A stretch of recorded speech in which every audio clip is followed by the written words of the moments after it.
Nós vamos falar do neoimpressionismo ou pontilhismo.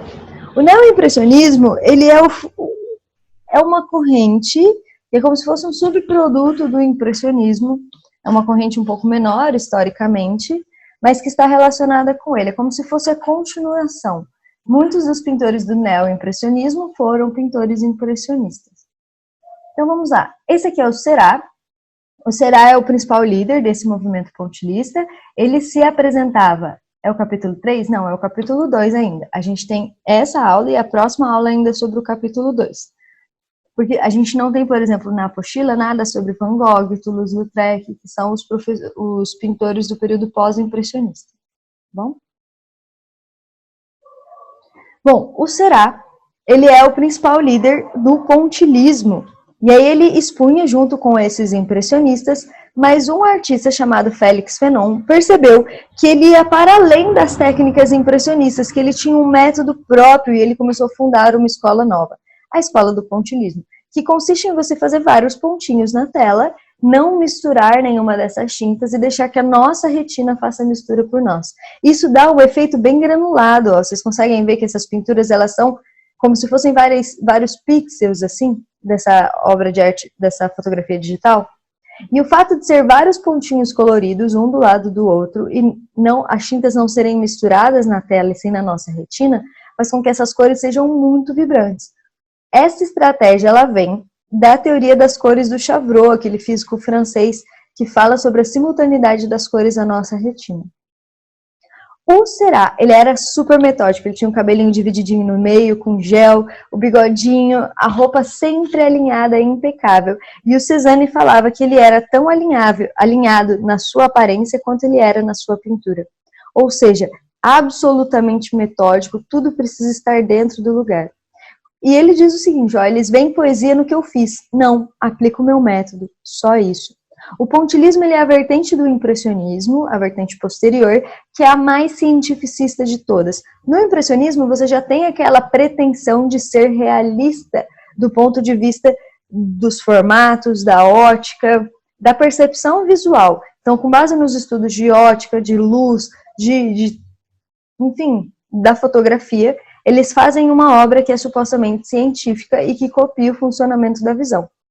O pontilhismo, ele leva esse método científico ao extremo.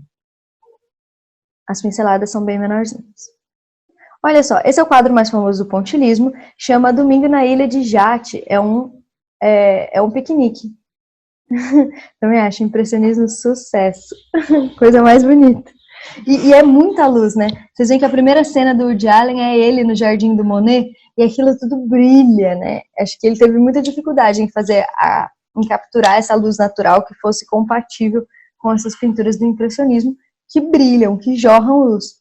O pontilhismo, ele também brilha, também jorra luz, mas vocês percebem que ele é um pouco mais científico, ele é um pouco mais comedido, tem menos espontaneidade. Talvez porque, nesse caso, como essa obra demora muito para ser feita, ele termina no ateliê. Então, é uma pintura muito mais meticulosa, tem menos espontaneidade que o impressionismo, e muito mais rigor. Dá uma olhada, que coisa linda, essa primeira mulher que está aqui de vestido roxo, ó, pertinho da gente, olha pro cabelo dela, o cabelo dela é praticamente azul. E se você olhar, ela tem um macaco. Eu não sei porquê, ela tem um macaco. Mas você tem, ó, o braço dela é feito de vários pigmentos de cor. Você provavelmente tem roxo, azul, amarelo, laranja, tudo aqui para fazer essa cor da pele. E aí, se a gente olha para esse rapaz de camiseta laranja deitado aqui, olha o que ele usa para fazer a sombra. Um azul, né, um roxo. Você vê que não existe o preto. O preto, ele é cores muito escuras que se misturam na nossa retina. Você vê que em cima do preto tem uma sombra azulada, ele usa um azul bem escuro, um roxo. E aquelas sombras ali no fundo, essas pessoas aqui no fundo, estão vendo? Como que as sombras são incrivelmente coloridas? Esse que é o objetivo. Aqui dá para ver mais ainda esse divisionismo, né? Alguns desses artistas são chamados de divisionistas também. Lembra que tinha um exercício que falava que o Monet promovia dissolução visual nas suas telas, por conta do mosaico de borrões? Aqui não é tanto a dissolução visual, ele é mais divisão mesmo. Você provoca um divisionismo, como se todos esses pixels fossem divididinhos. E a gente vê a quantidade de cor. Olha quanta cor que eles usaram, que ele usou, no caso aqui, o Será, para fazer essa água, gente. Vocês conseguem ver a quantidade de pigmentos diferentes, como são sombras bem coloridas? Olha só. E tem um aspecto esverdeado, se você olhar esse quadro de longe. Essas cores se misturam na nossa retina, mas sombras azuladas, arroxeadas, e brilha muito, principalmente quando ele faz o uso das cores complementares um do lado das outras. Vamos dar uma olhada aqui. Esse quadro é maravilhoso. É o último quadro que o Será estava trabalhando, ele ficou inacabado, e o Será morreu muito novo. Ele morreu assim com uns 30 anos, 32, e ele morreu enquanto pintava esse quadro. E a mãe dele colocou esse quadro em cima do túmulo dele durante o funeral. Então era um quadro muito importante. É uma pena que ele não tenha terminado. Mas é um quadro sobre o circo. Então as cores que predominam aqui são cores quentes. Mas, professora, eu estou vendo muito azul. Vocês também, né? Vem bastante azul aqui na arquibancada, por exemplo? Sim, dizer que predominam as cores quentes não é dizer que ele não usou nenhuma cor fria. Ele usou, mas essas cores frias, elas são percebidas pelo nosso olho como quentes. Embora o azul seja uma cor fria, a temperatura dessa cor psicológica, ela depende das cores que estão ao redor dela. E olha como essa arquibancada brilha. De novo, qual que é a cor mais oposta ao roxo? O amarelo. Qual que é a cor mais oposta ao vermelho? De todas. Conseguem pensar? Vermelho é uma cor primária, certo?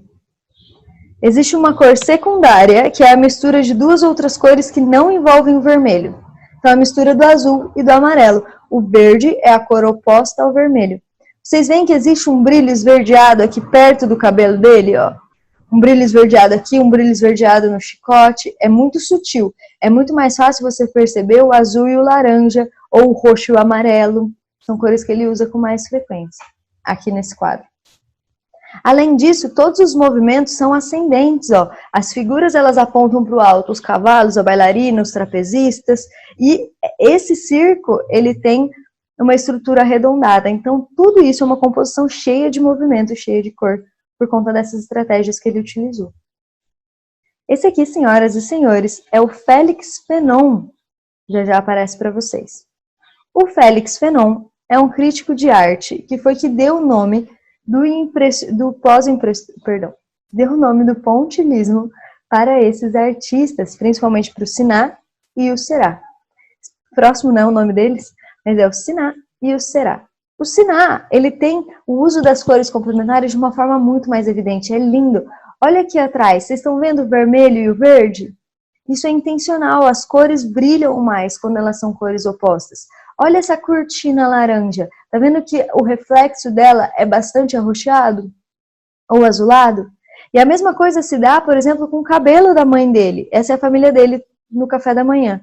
Você tem aqui uma roupa que tem um brilho usando as cores complementares. Aqui do lado do verde, o brilho do cabelo vermelho. Aqui no pai dele, a boina dele, ó, tem um brilho bem alaranjado e aqui uma sombra mais arroxeada. A mesma coisa no rosto.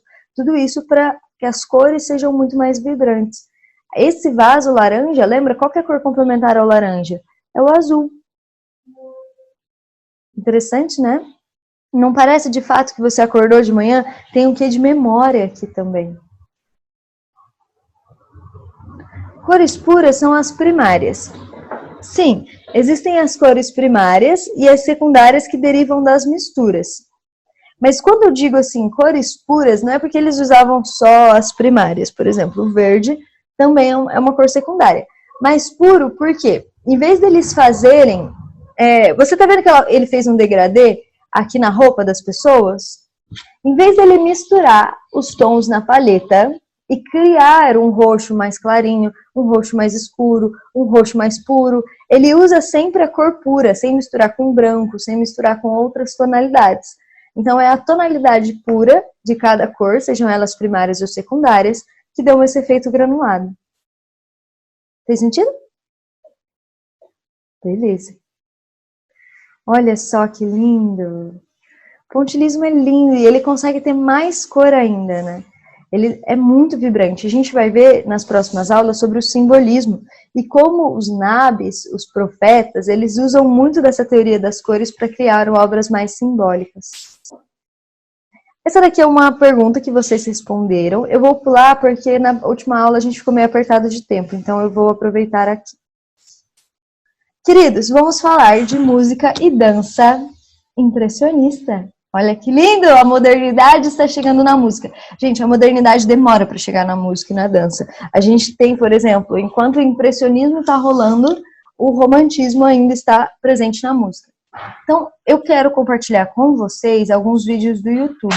Vamos ver se a gente vai conseguir fazer com que vocês ouçam, tá? Se não, eu vou fazer o seguinte.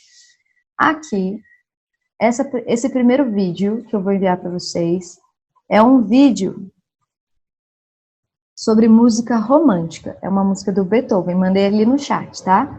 Eu vou tentar compartilhar com vocês aqui, mas aí eu peço que vocês desmutem o microfone e falem para mim se está rolando ou não, tá? Essa música do Beethoven é uma música romântica. Percebam como ela é muito grandiosa, como ela é muito fantasiosa. São muitos apelos emocionais, ela é muito intensa. Isso porque ele faz um uso muito dramático das escalas maiores e das escalas menores. Vamos agora ver o Debussy. O Debussy vai ser o primeiro a romper com essa música romântica. Ele não quer mais esses excessos grandiosos de Beethoven, até o Stravinsky ainda é romântico nessa fase. Então ele tira essa vaidade. Ele faz obras que são menos dramáticas, obras que são menos grandiosas, inclusive que são menores. O gramofone ele foi desenvolvido nessa época, e é a primeira vez que as pessoas podem ouvir música gravada em casa. Então, gente, você pega uma peça do Beethoven para ouvir, você vai ver que é uma música de 40 minutos. As músicas são muito grandes, é uma música só. O Debussy vai ser o primeiro nessa modernidade que vai romper com essa lógica. Então, ele vai fazer músicas que são pequenas, isso tem tudo a ver com o impressionismo e com essa lógica moderna. Ele vai fazer músicas também que não são assim tão grandiosas, elas são mais íntimas, elas têm um lirismo mais solitário. Tem vários períodos em que a música fica em silêncio, é como se os acordes fossem isolados. E isso é uma analogia a essas pinceladas dissociadas também do impressionismo. Então vamos lá. Quero mostrar para vocês aqui o Debussy. A obra mais famosa dele é o Clair de Lune. Vocês assistiram Crepúsculo? É a música preferida da Bella, por exemplo. Vou colocar aqui para vocês.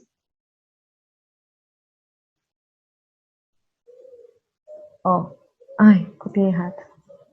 Por favor, assistam rapidão, tá? Pode ser só o comecinho para vocês verem a diferença. Primeiro que a gente pode ver que é um vídeo no YouTube de 5 minutos e não de 42. Se você pegar a mão na sinfonia, que é uma música só. E nós temos balé impressionista também. Temos mais uns 7 minutos de aula, vai dar para falar bem. Da Isadora Duncan. A Isadora Duncan é uma bailarina de São Francisco, nos Estados Unidos. É a primeira vez que a gente fala de americanos, hein? A Isadora Duncan, ela é maravilhosa, ela foi muito incompreendida na sua época. Ela vai ser uma das grandes inauguradoras do que é balé moderno. Ao mesmo tempo, lá na Hungria você tem outra gente, você tem, por exemplo, o Rudolf von Laban. É uma época de muitas produções, mas ela tem um estilo que é muito próprio e muito vinculado ao impressionismo também. Ela é a poetisa da dança, olha só que coisa mais linda, poetisa da dança moderna. O pai dela perdeu todo o dinheiro, ele foi à falência, os pais se separaram e ela, muito nova, ela precisou dar aulas de balé para as meninas da vizinhança para conseguir se manter e tal. Ela entrou em várias faculdades de balé e ela nunca se identificava com aquela rigidez da academia. E ela vai para um lado que é muito mais poético e muito mais solto. Por exemplo, ela não faz coreografias grandiosas para várias pessoas. Se a gente pensa no balé clássico, a gente lembra principalmente do balé romântico, né? A gente não pensa, por exemplo, naquele balé do Molière, né? Do Molière lá de balé comédia. Quando fala em balé, você pensa geralmente no balé clássico, que é o balé romântico. o Tchaikovsky, o Quebra-Nozes, Tchaikovsky é o músico que compôs, né? O Quebra-Nozes, A Bela Adormecida, O Lago dos Cisnes, tudo balé romântico. Esse balé clássico, ele é muito aéreo, você tem a sapatilha de ponta, você tem o tutu, você tem as 5 posições, ele requer muita rigidez nos passos, e é sempre priorizando a técnica, e a técnica que vai levar à perfeição, sempre muito aéreo. E aí, geralmente, é uma história. Então, a história do Lago dos Cisnes conta a princesa Gisele, que foi transformada em um cisne, sempre narrativo, e as pessoas precisam entender o que o seu passo significa, não é? Imagina que a Isadora Duncan, ela dança sozinha. É uma coreografia solo e intimista, não tem uma história por trás. Você atribui significado aos passos dela, porque você atribui significado. Ou você atribui, ou você não atribui. Os passos são livres, são líricos. Além dela dançar sozinha, ela sempre dançava descalça. E as pessoas sempre se perguntavam por que ela não usava sapatilha de ponta, muitos músicos. E ela falava, você que é pianista, não usa luva para tocar pianos, por que eu tenho que usar um sapato para dançar? Então, sempre descalça. A roupa não era aquele tutu tradicional. Ela usava túnicas de seda, inspirado nas mulheres gregas, sempre super esvoaçantes, dançava com echarpes e tal. Inclusive, ela adorava echarpes. Olha que coisa macabra. Ela morreu muito nova mesmo, tadinha. Ela estava lá na Riviera Francesa e ela estava andando de conversível com uma echarpe que ela ganhou de um pintor russo que tinha pintado a echarpe à mão. Era uma echarpe gigantesca. A echarpe enroscou na roda do conversível e ela quebrou o pescoço. É uma das histórias mais macabras. Tadinha da Isadora Duncan. Assim, mas a echarpe era a assinatura dela, né? Continua sendo até na morte, a judiação. Ela veio para o Brasil em 1916 e ela jantou com o Mário e o Oswald de Andrade e ela fez uma apresentação super íntima para eles. E o Oswald conta isso nas suas memórias, né? Que ela dançou quase pelada e que o Mário de Andrade estava roxo de vergonha, não sabia nem onde se enfiar. E tadinho, o Mário ele era mais tímido, né? O Oswald que era mais assim. E ele conta também, e muita gente duvida disso, mas eu gosto de acreditar, porque o Oswald é super falador, né? Mas tudo bem. Numa das memórias, que ele tinha uma namorada bailarina, e ele queria apresentar para Isadora Duncan quando ela estava no Brasil. E aí ela fez, tipo, nenhuma bailarina é tão boa quanto eu, mas tudo bem, apareça hoje no meu hotel, e eu dou algumas dicas para ela. E aí, chamou ele para ir no hotel dela, depois de, tipo, meia-noite, depois do espetáculo, ele chegou lá, tinha uma mesa posta para 2, vinhos, velas, e ele ficou super sem graça. Ele falou assim, nossa, ela tá esperando alguém, melhor eu ir embora. E foi embora meio que correndo. E depois, quando ele encontrou com ela em outra situação, ela contou que ela tinha posto a mesa para ele, que era ele que estava recebendo, ele ficou nervoso e foi embora. Olha só. Ela era super à frente do seu tempo, assim, inclusive em termos de comportamento. Ela se casou uma vez, ela teve, assim, uns 3 pares românticos na vida, e ela só se casou porque ele estava fugindo do regime comunista na União Soviética, então ela casou meio que para ajudar ele, assim. Ela teve 3 filhos que morreram afogados, muito triste também, e ela adotou várias meninas, assim, ela era uma professora de balé, né, e aí teve as Isadoráveis, que eram as 6 principais alunas da Isadora Duncan, e ela adotou legalmente essas 6 meninas. Ela é linda, gente, a coreografia dela é um sonho. Quero mostrar para vocês uma que não é a Isadora Duncan, a gente tem vídeos dela dançando, mas acho que não dá conta da intensidade de você ver essa mulher ao vivo.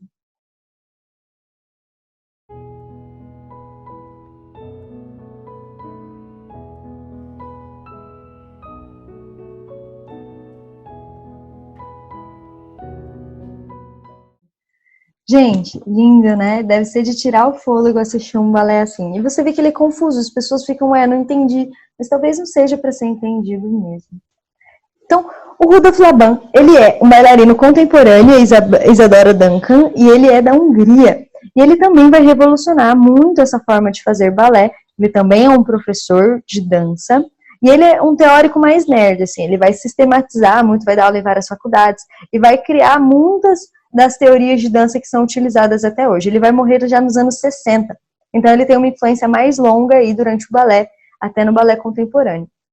Assim como a Isadora Duncan, ele vai se preocupar em movimentos que são muito mais naturais, que seguem menos aquela rigidez do balé clássico e que significam coisas mais pessoais. Então, ele tem muito essa ideia de consciência corporal, de deixar que o artista entenda o seu próprio corpo e o que cada movimento significa. E aí ele vai sistematizar que existem 3 níveis de movimentos. O nível alto, que é quando esses movimentos se dão acima do plano da cabeça, olha só. Esse aqui é o meu movimento no plano alto. Existem os movimentos no plano médio, que se dão na altura do quadril, na altura do ombro. E existem os movimentos de plano baixo, que são os rolamentos, as quedas, que usam esse plano do chão. Por que isso é importante? Porque algumas provas cobram você saber quais são esses níveis. E quando você estiver assistindo a uma coreografia, você perceba que o balé clássico, o balé romântico, ele usa muito mais os planos aéreos. Ele tem uma perspectiva que é muito mais leve, mais aérea. O balé contemporâneo, ele abraça o plano baixo, então tem muitas quedas, rolamentos. Olha esse espetáculo Sagração da Primavera, que é um dos inauguradores do balé contemporâneo, e é uma montagem de uma companhia do Amazonas aqui. Então você vê essas mulheres que estão com cestas, ó, sentadas no chão, explorando o plano baixo. Essas que mexem o cabelo e os ombros, explorando o plano médio, e esses homens que saltam, explorando o plano alto. Beleza? O Rudolf Laban também, ele sistematizou não só o plano alto, plano médio, plano baixo, mas ele criou uma série de regras de quais são os movimentos possíveis para o corpo. E ele percebeu que se você usar todos os movimentos possíveis de um bailarino, você vai criar essa forma geométrica em volta dele, que é um icosaedro. Essa é a delimitação geométrica do espaço que o bailarino ocupa no mundo. Então, essa é a sinesfera ou a quinesfera, esse espaço geométrico que delimita o espaço natural de um bailarino. E o Laban é famoso também por ter criado a labanotação. A labanotação é uma partitura para a dança, assim você consegue ler e reproduzir, lembrando que isso é anterior ao vídeo, né? E mesmo assim é uma forma de estudo um pouco mais intimista. Ele criou vários símbolos para cada um desses movimentos, para cada parte do corpo, e se é para cima, se é para baixo, como funciona. Ele usa essa linha, esse pentagrama, que é o que calcula os compassos da música, e ele vai inserindo esses movimentos. É dificílimo, gente. Eu olho para isso e não consigo entender, honestamente. Faz um tempo que eu tento entender a labanotação, e eu acho que ninguém entende, vou ser honesta. Eu vejo muitos TCCs e mestrados que falam sobre a labanotação, mas acho que ninguém decodifica isso, assim, e usa, porque não é muito prático. Mas ele foi responsável por fazer essa sistematização da dança e por dar conceitos específicos para ela. Essa daqui é um exercício da apostila de vocês, que eu sei que ele era difícil e eu queria fazer junto. Ó. Rudolf Laban buscou resgatar os movimentos naturais do ser humano e a expressão das suas emoções por meio do movimento. Estava convencido de que o movimento humano é sempre constituído dos mesmos elementos, seja a arte, na vida cotidiana ou no trabalho, sendo possível definir e descrever qualquer movimento com base nesses elementos, que ele chamou de fatores do movimento. São eles: tempo, espaço, força, peso e fluência. Então, a gente já sabe o que a gente vai colocar aqui. A gente vai colocar peso, espaço, tempo e fluência. Então, em todo movimento, o do corpo ou de qualquer uma de suas partes é suspenso e carregado. A gente suspende e carrega o peso do corpo.